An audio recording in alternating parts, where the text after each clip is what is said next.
Hi, it's Steve. Today we'd like to show you how to change the cooling fan motor on your range. On this style of range, the cooling fan is used to keep the controls from overheating. If it should fail or become noisy, it'll need to be replaced. Now when doing this repair, you'll note that you'll have to remove the foam seal from the old blower housing, and typically you're not able to reuse it.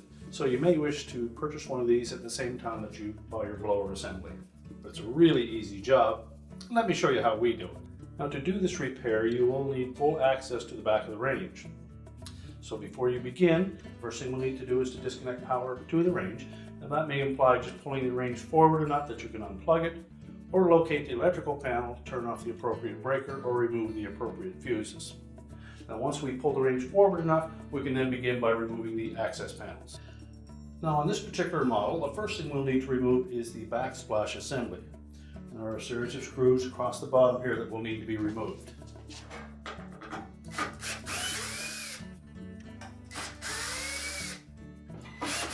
Just remember to take note of the style and size of the screws that you're removing and the location that they came from. That will make it easier when you go to reassemble.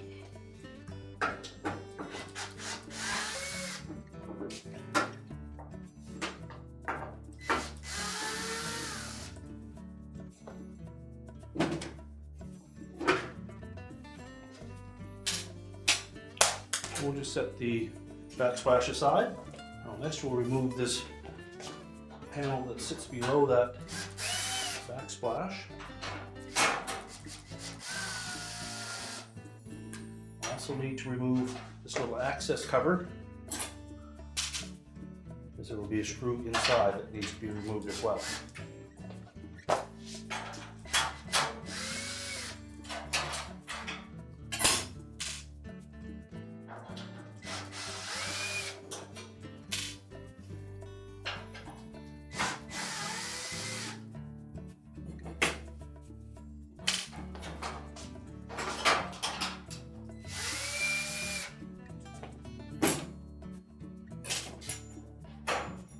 Lift that off and set that aside.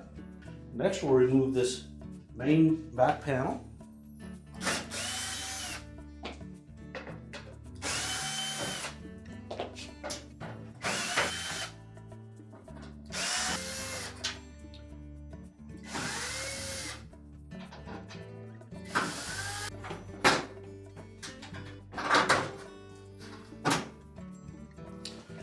Just pull it away at the top and lift the slotted edge off the bottom.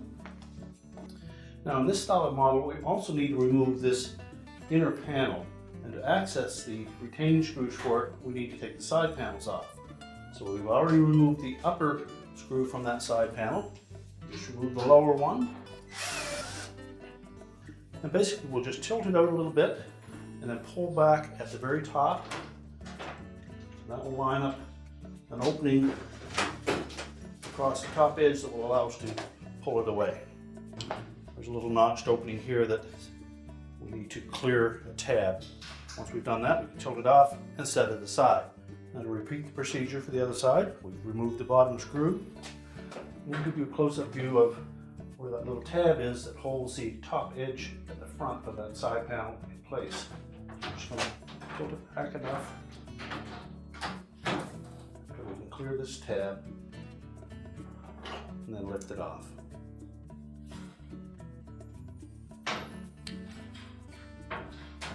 This is the open area that needs to sit over top of that tab when we go to reinstall it, and then this will slide in behind it to hold it in place. So next we'll remove the two retaining screws for the inner panel.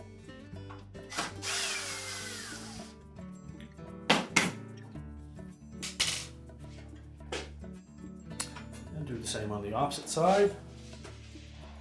And just be sure to support that panel as you remove those two screws. So next we'll lift off that panel and then just let it hang from one side, as we have a wire harness attached to the back. Now that gives us access to the blower assembly, and this is the foam seal that we mentioned earlier that you may be able to remove and reuse, but most often you won't be able to. And next we'll need to remove those 4 screws, 2 on either end and the one at the bottom.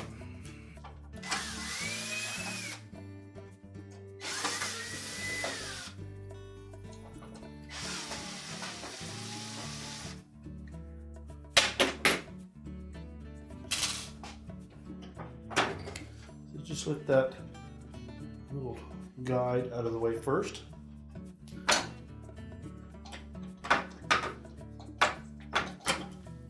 You should be able to roll that fan assembly forward so that you can tilt it sideways and pull it out through the opening.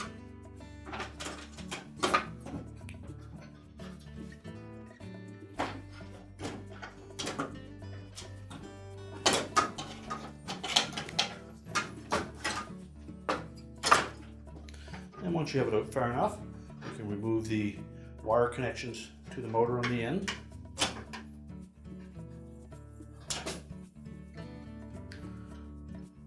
And then you can discard the old fan motor assembly.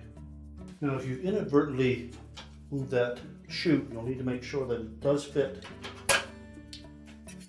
inside into that opening.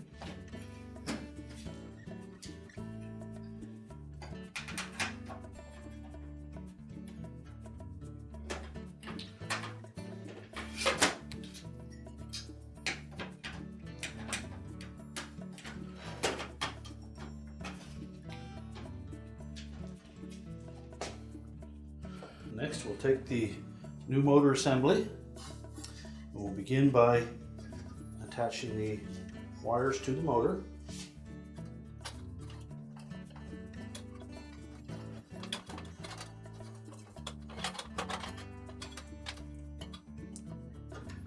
Make sure they fit on nice and snug.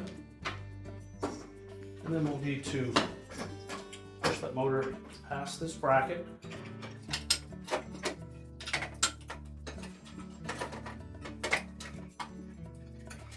Verify that the wires are still attached to the motor.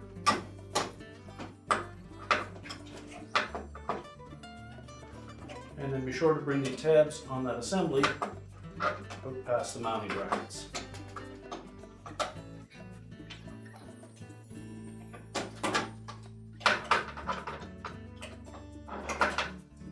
And now we're ready to reattach the retaining screws.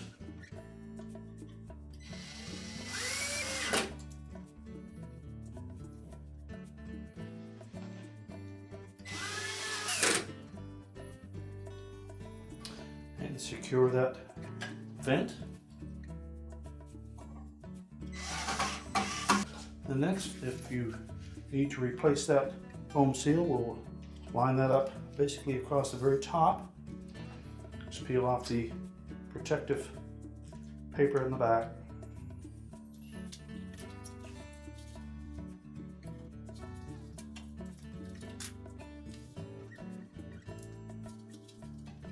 And then press it up against the blower housing. Now next we'll reinstall that inner panel and make sure that the folded over tabs sit on top of these 2 channels.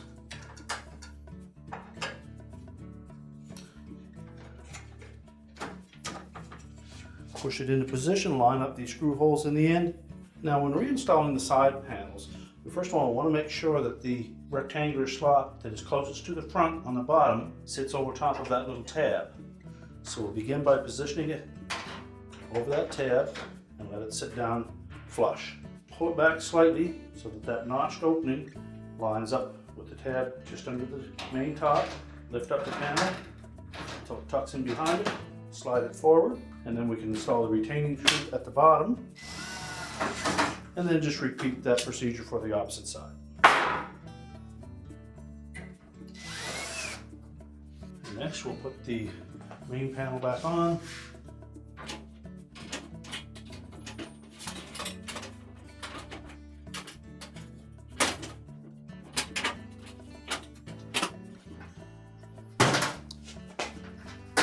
Just make sure that the outside edges are on the outside of that bottom piece, and that the rest of the bottom is tucked inside of it, with the exception of that tab in the middle.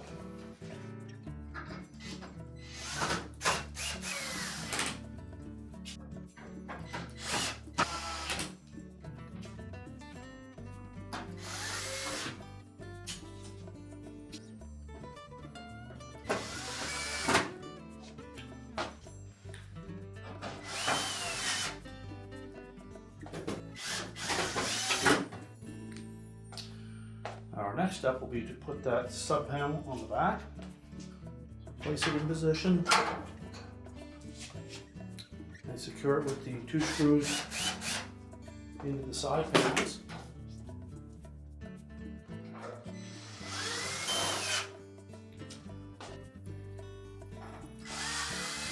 Put the access covers back in place. Tuck the 2 little tabs into the center portion first.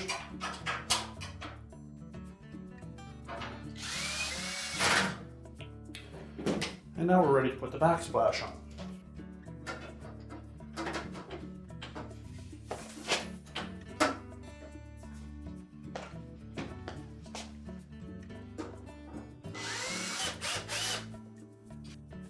And then just install the remaining retaining screws.